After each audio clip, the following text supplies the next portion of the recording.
Sebelum melanjutkan alur cerita, bantu subscribe, like, share, dan komen ya. Setelah menang dalam seleksi, Bai Bing pun menemui Philip. Dia mengucapkan terima kasih kepada Philip. Ya, sepertinya dia mau cari muka nih. Selain itu juga, Bai Bing mengatakan bahwa dia mengetahui siapa sebenarnya Philip. Dia mengatakan bahwa Philip adalah adiknya dari Ming Chen, yaitu Su Tianran. Dengan percaya diri, Bai Bing mengatakan apabila dia mengalami kesulitan, boleh untuk menghubunginya. Tetapi Bai Bing nggak tahu kali ya kalau sebenarnya Philip itu nggak suka sama keluarga dia sendiri. Duh, Bai Bing, makanya jangan sok tahu ya dan jangan cari muka. Sedangkan di tempat kerjanya Fan Fan mendapatkan masalah lagi. Duh, Fan, kasihan banget kamu ya, masalah terus. Setelah tidak menang di acara seleksi, sekarang Fan pun mendapat masalah lagi dengan konsumennya. Masalah Fan dengan konsumennya sampai kepada manajernya. Di sini Fan sampai dipanggil oleh manajernya untuk diberikan peringatan. Fan pun diberi nasihat, tetapi Fan memilih untuk mengundurkan diri dari pekerjaannya itu. Fan pun pulang ke rumahnya. Dia sangat merasa sedih. Dia duduk dan merenung. Ketika dia sedang merenungkan segala hal, ada kakeknya menelepon kepada Fan. Fan tidak menceritakan apa yang terjadi pada dirinya. Dia hanya berkata kepada kakeknya bahwa dia ingin segera pulang ke kampungnya, dan kakeknya pun mengizinkan Fan untuk pulang. Di pagi hari pun Fan sudah berkemas dan siap-siap untuk pulang ke kampungnya. Di sini Ming Chen baru bangun. Dia mendengar ada ribut-ribut di luar. Dia pun bangun dan dia keluar untuk melihat hal tersebut. Ming Chen menghampiri Fan dan bertanya ada apa.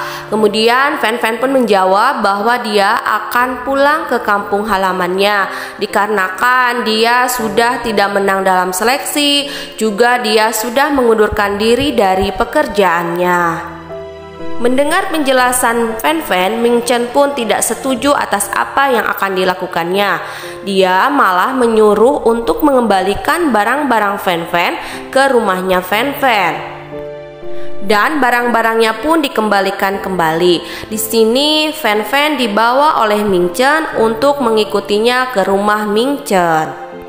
Sepertinya Ming Chen ketar-ketir nih ditinggalin Fan. Di rumah Ming Chen, Fan pun dihibur oleh Ming Chen. Mereka saling berbincang-bincang. Di sini Ming Chen memberikan motivasi kepada Fan. Jadi maksudnya agar Fan tidak gampang untuk menyerah dan harus terus berusaha mengejar mimpinya. Aduh, Ming Chen bijaksana sekali ya. Setelah mendengarkan curahan hati dari Fan, Ming Chen pun pergi menghindari Fan dan menelepon diam-diam kepada sekretarisnya.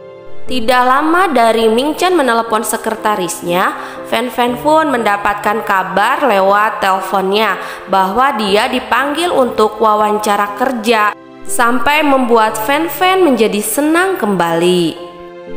Kemudian Fan pun datang untuk memenuhi panggilan kerja.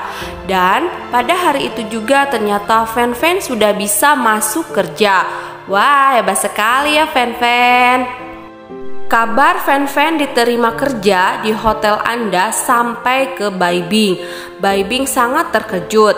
Tetapi apa daya, Fan kan direkomendasikannya langsung sama presidennya yaitu Ming Chen. Setelah diterima kerja, Fan pun memberitahukan kepada Ming Chen. Di tempat kerja, Fan pun mulai dikenalkan dengan semua yang harus dia lakukan. Fan menyimaknya dengan sangat baik.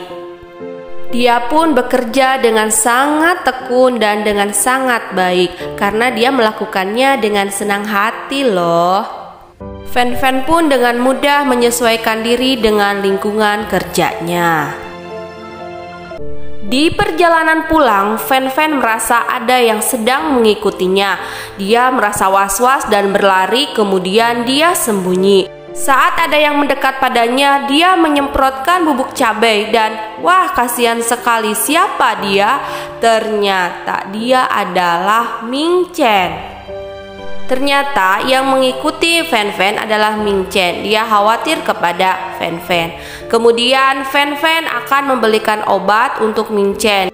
Setelah mendapatkan obat, Fan pun bergegas untuk pergi lagi. Dan di perjalanan ada yang mengikutinya lagi. Siapakah kira-kira? Ternyata Fan diikuti oleh seorang penguntit yang mesum. Dia pun langsung dikejar oleh penguntit tersebut. Sejauh Fan berlari, dia malah menemui jalan buntu dan dia malah jatuh ke bawah lift yang sedang diperbaiki. Fan terus berteriak meminta tolong. Untungnya Ming Chen mendengar teriakan Fan. Ming Chen pun memanggil Fan dan Fan berteriak bahwa dia ada di bawah. Ming Chen berusaha untuk menolong Fan. Dia mengelurkan tangannya bermaksud agar Fan bisa ditariknya ke atas. Tapi apa yang terjadi? Dia malah tertarik dan jatuh ke bawah. Untuk memulihkan lagi kondisi tubuhnya, Ming Chen meminta Fan untuk menciumnya. Di sini dia akan memulihkan keadaan badannya agar menjadi baik kembali setelah dia terserang oleh penyakitnya yang berujung dia lemas. Berkat ciuman Fan, Ming Chen pun kembali pulih dan dia berusaha untuk keluar dari lift tersebut dan akhirnya mereka bisa kembali ke atas. Kuat lagi nih Ming Chen. Mereka pun dibawa ke rumah sakit untuk mendapatkan perawatan. Saat Fan terbangun, dia melihat ada Ming Chen di sisinya. Aduh, sweet banget nih Ming Chen. Fan pun bangun. Dia bertanya kepada Ming Chen tentang keadaannya. Apakah Ming Chen baik-baik saja?